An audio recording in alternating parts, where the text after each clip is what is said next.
Hey, Anthony here, and today we're going to be talking to Dean Davis, who is the director of the Songwriting Studio, which is a resource and community aimed at showing songwriters how to write and produce meaningful, high quality music from home. They have weekly video blogs, in depth courses, and studio production services, and you can learn more about what Dean teaches at his site, which is thesongwritingstudio.com. Dean, thanks for taking the time to talk to me today. Yeah, absolutely. Well, thank you for having me on, Anthony. I appreciate it. It's an honor. Of course. Do you think you could just start us off just by giving us a little bit about your background and what you teach and all that kind of stuff? Yeah, so I guess my background is kind of interesting because I didn't grow up in a musical family, although my parents, I learned later in life, were musical. And so I discovered a guitar around age 14 and was just fascinated by the ability to make my own sounds on it, even though I'm sure they sounded terrible. And in that time, I got a guitar, got a piano, and then discovered, hey, my dad was in a band, was the lead singer in a band growing up, and my mom played classical piano. And so it's like it was there, but it just never was present in our home. And so I just discovered, man, I love writing songs. And even from the first time I picked up that guitar, someone was showing me chords, but I was just trying to make up a melody. And so as that progressed, I mean, that was maybe 15 years ago now. And so I just started writing lots and lots of songs, and that just has evolved into, short story, just being able to open up a studio here in the last few years and doing a mix of, production, but also doing actually a lot of training of other people of, hey, how do you write better songs, number one, but how do you record them? How do you actually polish them and get them to a state where you can share with other people or publish them on iTunes or Spotify? And so that's really what it's about, equipping you guys. So Yeah, that's cool. And actually, you mentioned when you started, figuring out that you liked writing. Did you go through a process where, like, you started to discover things that taught you about writing, or did you find yourself just kind of figuring out on your own when you got started? yeah, well, I mean, when I started writing and started recording, it was around 2004, 5, 6. And so YouTube, I don't even know if it was a thing back then. If it was, it wasn't a big thing. And so it's a lot of just trial and error and just listening to the bands that I loved. And I had a really cool opportunity from my parents where they opened up kind of one desk in their home office and gave me one of their old computers to put my little recording program on. And I had like a $25 Radio Shack mic and like $100 guitar, but I thought it was amazing. And so I'd go in there and record. So it's mostly just a lot of trial and error for a number of years, because I didn't really have any tutorial things to go by at that time online. And then the thought honestly didn't even cross my mind to look at music school. I'm not really sure why, even to this day, why it never even crossed my mind. Maybe I didn't think it was a legitimate possibility, but then in time, it was kind of later in my, music career that I went, I want to get some more in-depth training. And so I hooked up with a mentor in Dallas, and we started with guitar lessons, then moved into like songwriting production lessons. And then it just kind of went on from there to where he became truly a music mentor to me. And so I've gotten training, but it actually just came later in the process. In the beginning, it was just a lot of like, let's try this out. Let's have 5 guitars in one song. That'll sound great. Or maybe it won't sound great. So trial and error. So Yeah, actually, I think that's an important side of it. Even you mentioned, when you're thinking about production, you talked about the 20, just starting with a $25 mic and just kind of seeing what worked. And I think that probably scares a lot of writers away from the production side of things, is not only the learning curve, but, what do I need to get started? It just feels like probably an overwhelming amount of sure. gear and knowledge to even do it. So it's like, why wouldn't I just, go into a studio somewhere and have somebody Right. else, you Right. know, do it for me? But do you think there's actually, even for that type of songwriter who isn't really interested in learning it, do you feel that there is a benefit in learning some of the studio process as part of their writing process? Yeah, I mean, I think there definitely is. And just as an encouragement, I can say I started out very intimidated by the whole recording and production process. And I don't consider myself a technical person by any stretch. of the mark. And so when I got into it, I needed friends to even show me, like, how do you hook this up? And where's the record button? I mean, I literally felt like a child that needed his hand held to go through. But it's been really powerful since I've done that. It's helped me to grow a lot, even in how I create a song from the beginning. It's strange how when you kind of walk it through that process, you actually, when you go to the end of the process, you actually get better at the beginning of the process as well. And I've seen a lot of students that happen the same way for them, where it's not their aspiration to be a producer or mix their own stuff, but they learned at least the foundational, things that they needed to know to be able to record their voice and their guitar and add some software instruments and do a little bit of polishing. And they're like, man, this is weird, but it's actually making me a better songwriter when I kind of walk my song through this process, even if I'm not going to be the one to finish it. So I think there's definitely some benefit to kind of knowing the full scope of the project and, starting off on the right foot. So Yeah, yeah, it can even get you thinking about arrangement ideas that maybe yeah, you wouldn't yeah, have been thinking about before, just when you're yes. coming up with something on a guitar or piano. So what do you think about if we're talking about DAWs, digital audio workstations like GarageBand or Pro Tools or something like that? What do you think those can bring to the table as far as what can they bring to your writing that maybe just you sitting around with your guitar or piano couldn't? Yeah, yeah. Well, I love to say that for me, a DAW, which I didn't even know what DAW meant for several years. I was like, what's a DAW? Just I called it a recording program. That recording program, for me, I like to call it one of my greatest songwriting aids or songwriting companions or songwriting allies, whatever you want to put to it, just because a few of the main things that stand out to me that, to me, the power of a DAW would be that number one, I can record my voice, I can record my guitar, and then I can just step back. I can put it on loop and just listen. I don't have to play. I don't have to sing. I can literally just listen and go, well, what if I sang it differently? What if I sang it this way? Or what if I played it differently and played it this way? And for me, I've seen that I can maximize my creative capacities. Even if it's just a guitar and voice song, I can still write a better song because I'm able to kind of unplug a little bit and just use all my creative resource towards writing a better vocal line or lyric or guitar line versus I'm trying to play and I'm trying to sing and I'm trying to write all at the same time. I feel like we're using up a lot of our bandwidth as far as creativity goes. So that's a big one for me. And then the second big one is obviously just the ability to expand on what you're doing. And for me, I picture a DAW kind of like a tractor. It's like, this is a terrible analogy, but if I was digging a hole and I had a shovel, it's like I could go so fast and dig so far. But man, if I had a bulldozer, I could just express my vision even more with less sweat and more power. And I could have something, just exponential more results, even in less time. And so that's kind of how I picture a DAW. It's to me like an extension of my songwriting. It's like the robot strong suit for my songwriting, that I get inside of. And it's like, whoa, like this is cool. I can extend even further, to what I was hearing in my head. So those are Yeah, two of the big ones for me. even I think on like the simplest level, it may work for you in ways that you didn't realize. Like I know for me, when I started just like getting stuff into Pro Tools compared to when I was just recording it on my phone and listening back, when I actually had it down to like a tempo and I had a clean guitar Yeah. track and a clean vocal and everything was, comped and polished, then I would start to go, oh, you know what? Even though I had done recorded it on my iPhone and thought I had worked out some ideas, then I would start to go, you know what? This, even though it wasn't mixed yet, I would start to realize like there's other things that can happen here. Sure. So even when you're just hearing your stuff more cleanly, and that's something that if you just go into a studio, I think you could miss because you're just going to record Sure. everything and you're paying for your time and you want to get everything Right. done as quickly Right. as possible.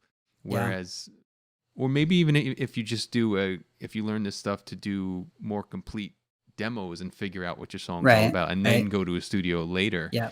But I think you'll realize things about your music that you didn't had you just gone iPhone straight to Pro Studio. Yeah. I think there's Yeah. all these little things that pop up. But would you Yeah. recommend that? Oh, I'm sorry. Were you gonna say something? No, no, go ahead. Go Oh, ahead. okay.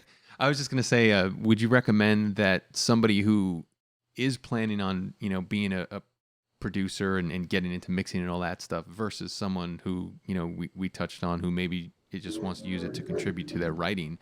Would you suggest that they approach setting up a studio at home differently, or does it all start kind of the same and you just see where you go with it? Yeah, I mean, honestly, with where technology is at today, I think everybody starts off practically the same. And that's you're going to need a microphone. You're going to need what's called an audio interface, just basically that translator between your instrument or microphone and your computer, and then a program to record it in. And really, with those three things, you've got a fully, functioning home studio. And some people like to start in with all this stuff and gear, and I'm like, well, why don't you just get what you need and then write several songs, see if it's going anywhere. And really a lot of those, the production things, they happen within the recording program. And so at least nowadays, there's just so much inside of that recording program. And so we think of like big mixing boards and that kind of thing, which are still in studios, but really for us at home, all of that big mixing board is condensed down into the program itself. So to me, everybody starts off the same. It's kind of like a guitar player. Like, do you want to be this lead electric guitar player? Do you want to be more of this kind of acoustic chord driven guitar player? Well, everyone still has to learn kind of the same basic things. How do you hold the guitar? How do you hold the pick? What are a few main chords, a few main scales, that kind of deal. And so for me, it's very much the same with recording. Just get a solid set of gear and then hit the ground running and see what you can do with it. Yeah, and I think that's a good way to think about taking the fear out of getting started from that perspective, in the sense that you don't have to have all this gear, you don't have to have all this knowledge. You just start with what you have, and get going. And I think, since fear is such a big part of what actually Yeah. prevents songwriters from starting with this stuff, whether they realize it or not, I think another thing that probably comes up for them is the fear of losing creativity, even though, based on Yeah. what you said. Um, and I've experienced myself, it is not the case. But what would you say to a songwriter who's afraid that, once they go into a digital audio workstation, that they won't be using this natural creativity that Sure. they have been using for all this time, and now they're afraid everything's going to become like cookie cutter, in the box kind of, flat poppy sounds that they don't want to Right. have? Right. What would you say to that person? Yeah. Well, I mean, I think the first thing I would say is, any song that you're listening to, whether it's on Spotify, iTunes, radio, any of your favorite music, it's all gone through a recording program, whether Great you point. realized it or not. Yeah. And however raw or live it felt, it still went through a recording program. And so it's just kind of some people would think of it as a necessary evil. I think it's a necessary, like, positive tool, a big time tool, but it's just something to keep in mind. I mean, literally every song, it goes through that recording program. And for me, I saw it being like, hey, I'm here on the piano and I have my voice. Let's record that. And then let's go, hey, what could I do with another voice, a harmony? What could I do with another, just percussive line or bass line?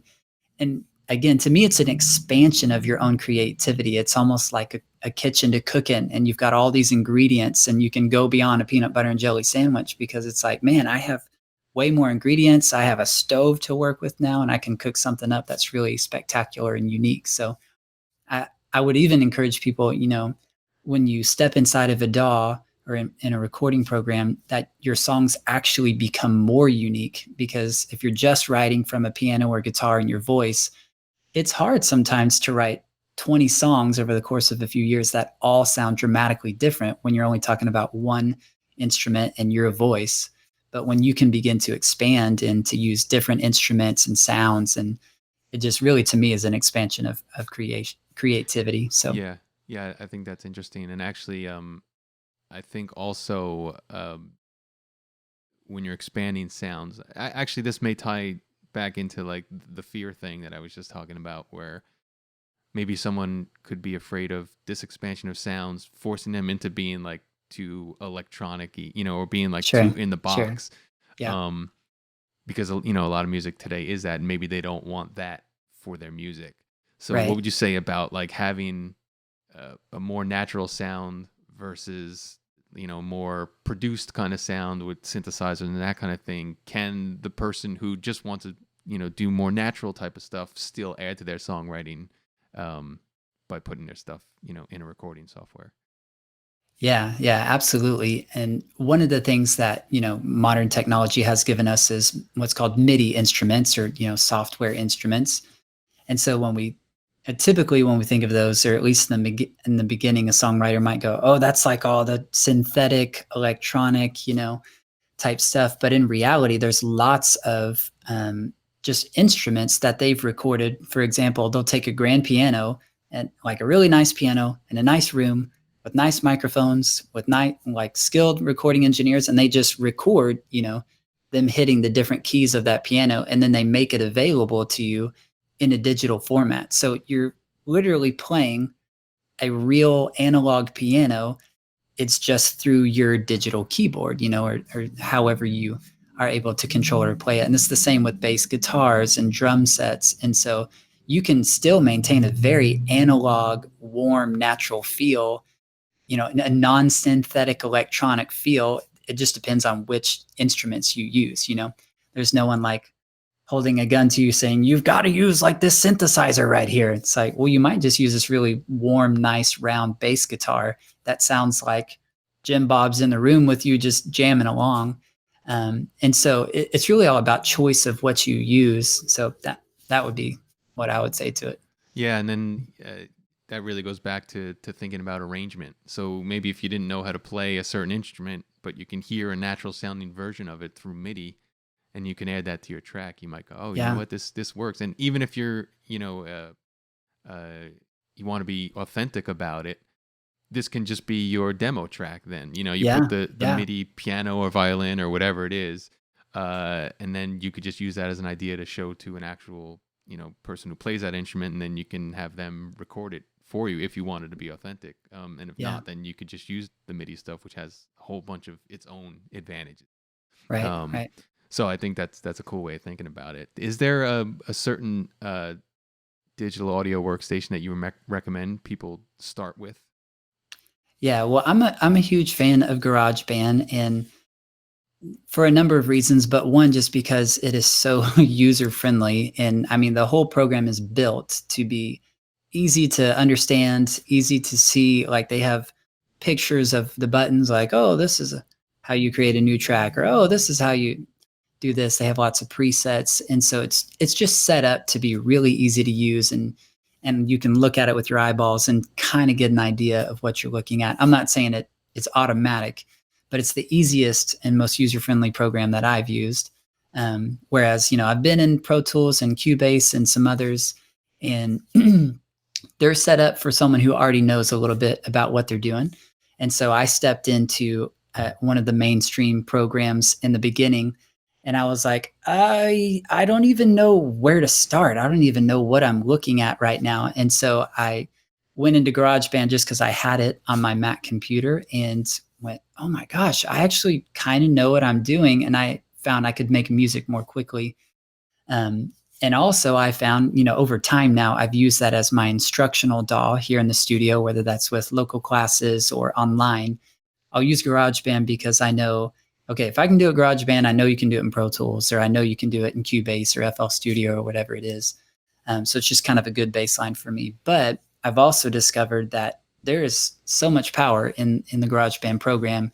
And there's a lot of people that, down it, and we're like, oh, it's GarageBand, but I'm like, it has literally about 90% of the functions and capabilities of its big brother, Logic, or of Pro Tools. And people, a lot of times, I've even had people like cuss me out and be like, why would you use GarageBand? It's not a real program. You need to use Pro Tools. And so I always ask them, can you give me like a couple of reasons, or like, hey, I hear you, but can you give me a couple of reasons as to why you think it's not a legitimate program? And no one can ever say anything. They don't have a tangible reason. And it's like, I know some of the limitations. I've learned some of them, but most people will never, ever reach those limitations because they just don't, it's like they don't know what parallel processing is, or sends and buses. So that's a big one for me. But I also say on that, I know it's only available for Mac users. And so that's a big bummer for people. But I actually have a video called GarageBand alternatives for PC users. And I like to recommend Pro Tools first, which is like the starter version of Pro Tools. Cubase as well has a starter version. But with both of those, of course, you're eventually going to have to step into the full-fledged program, which is, $400-600. So those are a couple that I would recommend. If you're on if you're on Mac, of course, it'd be GarageBand, but otherwise there's some good ones. So yeah, I think Apple's smart with the way they did GarageBand in the fact that it's just on your Mac automatically when you buy one. So if you are someone who creates music, it's like sort of the first place to look. And like you said, there's so much there already. But then there is a point where maybe you want to be able to do more with it. So that then they have Logic, which you can buy. But it's like basically GarageBand is like the core version of Logic, and then Logic just expands on what you can do with that. And Logic is actually pretty affordable as far as DAWs go also. So I think that's a cool thing that they've done with that, just making it easy for people to create. The other thing I think that's cool about GarageBand is it's also an iPad or iPhone app. So, you can sort of use it on the fly. I mean, it still works best when you have the gear to, plug into your phone or your iPad. So, but that option is available. But do you think that for somebody who wants to be more portable with it, that they should be like, can they learn it on a phone or iPad, or should they like first start with, a computer and then go more app based if they need? Right. I mean, honestly, I think you can start wherever. I started on a big fat old computer where the monitor is like this big around, and it's more of you have to learn the concepts. Like, what are you aiming for? And number one, it's like, I need to be able to record my voice. I need to be able to record my instrument, your guitar, piano. And then I need to learn to use some of those software instruments that are available to me. And so whether that's in GarageBand on your phone or, Pro Tools first on PC or wherever it is, I think anywhere is a great place to start. I would just say start, and find some program, whichever one it is for you, and start kind of going down that trail and kind of tearing down some of those fears and the intimidation around it, and start to where you can begin to use it to build out your creative process. Yeah. And what about, this is probably something that came up more like maybe 10 years ago or so, but still every once in a while now I hear like people who are afraid of the, software-based recording process and want to learn it like in an analog fashion. Do you think that's even worth it now, with everything that's available digitally, or could there be some reason to just be doing that and not digital at all? Right. Yeah. Well, I live about 2 hours from Austin, Texas, which is like the live music capital of the world. And there's just so much, like, they want just such an authentic kind of analog feel. It's just like guys and their guitar and their bass and drum set. It feels like there's a band in the room. And it's funny because, it's like, well, how do you create that? And a lot of times people are fooled, and what they're hearing is actually digital. They think it's analog, but it's actually digital. Just because, again, they're not, when you think of digital, they're recording something that's analog and just making it available to you to be able to control digitally. It doesn't mean it's a digital sound. I mean, some of them, obviously, like synthesizers and whatnot, are digital, but some are, just this really nice fat drum set, that was recorded in this big live room. And so you can choose that, you don't have to make it sound a certain way. But what I would say to people who want to go the analog route is, and I don't mean this in a bad way, but good luck. Because number one, I mean, you're going to have to get, those big mixing boards that you see in studios. I mean, some of those start at $100,000. So good luck on that. But also the tricky part to me about analog is, you have to then own every instrument that you're going to record. So do you want drums in there? Well, hopefully you've got a drum set. Do you want bass? Well, you've got to have a bass and a bass amp. Or do you, anything you want to hear, hopefully you've got that instrument. And then on top of that, hopefully you can play all those instruments, hopefully you know how to play that violin or those strings that you want to hear in the background. And so obviously, I mean, you can get a band around you, but it can get pretty complicated. And to me, I'm not offended by the whole kind of analog or the digital, conversation. Maybe it's because I'm in my early 30s and I have always used a little bit of digital stuff. But yeah, so good luck going analog. And also, it's funny too, because so many of the things like instruments, I'm pointing to a keyboard down here. This is an instrument, but um, they're even making plugins now, and they have been for years, that are analog emulations. Like when I'm mixing, I almost always use a tape saturation plugin, which just gives it kind of this homey, organic feel. And all I did was clicked and dragged it, onto that track. And so again, they're pulling that actual sound into a digital format that you can just drag and drop. And so if you really want that analog, you can get it for a lot less money and for a lot less effort. So that'd be my thoughts on it. Yeah, and I think even for people who aren't too tech savvy, the way the software stuff is set up, especially you mentioned GarageBand, is a lot easier than you'd think. Yeah. Yeah. So just learning some of the basics, you're able to get started right away. And especially with analog, I mean, when you think about editing, that's going to be an incredibly difficult thing. So you've got to be really good at playing all the parts and playing everything together and all the instruments together.